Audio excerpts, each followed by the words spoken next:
What's going on, y'all? I just checked out the movie The Promise. It's been on my watch list for too long, I must say.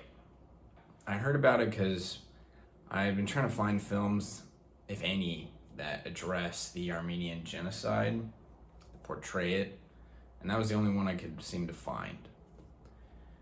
And I think part of the reason that is it was actually financed entirely by a very rich Armenian American. Just too much secret combinations and lobbying power in big corporate Hollywood these days that getting a film about the Armenian genocide isn't really something that just occurs. But we are fortunate that this film exists to tell such an important story, especially in the world we live in today where ethnic cleansing and genocide is taking place in a number of locations, and despite it being the 21st century and all we can see and experience on social media, the powers that be would rather be not that concerned about it and even complicit at times. It's unfortunate. Hopefully that can change with time. But let's dive into what this film covers. I think that overall, you can definitely tell it was a smaller budget film. Some of the editing and cinematography at a few moments feels a bit odd. And then I'd say it's very immersive. You definitely feel as if you're in the Ottoman Empire, and there are some really good performances here by Oscar Isaac. Nails it. And then we also have Christian Bale, who his reputation precedes himself.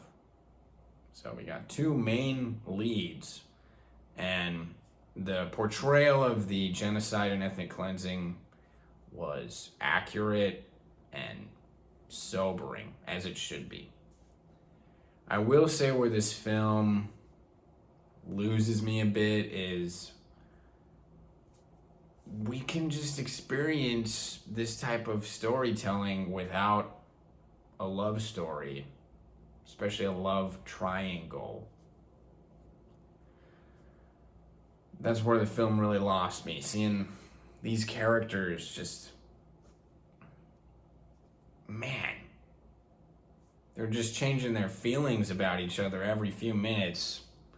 And maybe that's, I don't know what Armenians are like. I unfortunately have never met any.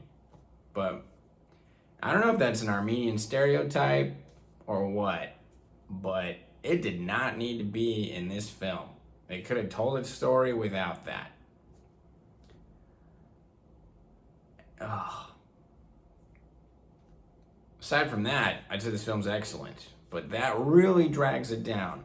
So if I were to give it a grade, I would probably give it a C-, because some of that love triangle garbage was painful to sit through and experience. But given the powerful performances, the relevance of this topic, and all that taken into consideration, I will bump up my grade. And I do think that there was one performance in particular, I think it was from the actor James Cromwell, who I know I've seen him before somewhere in another movie or TV show. I don't know, but that one scene with him, that was some powerful stuff, and it was true. That was an actual thing that happened. So all of that taken into account, I'm bumping my grade up to a B-. Check this one out. It's free on YouTube, so there isn't a reason to not check it out. And this is the type of film that they should be showing you in school.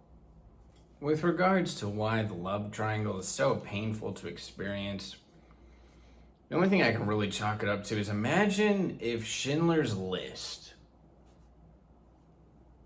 dived into Oskar Schindler's unfaithful behavior too much.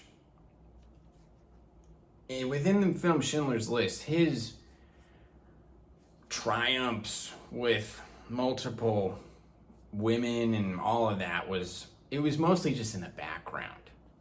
And he seemed to more or less, I guess he didn't overcome it, but he became a better person as the film continued.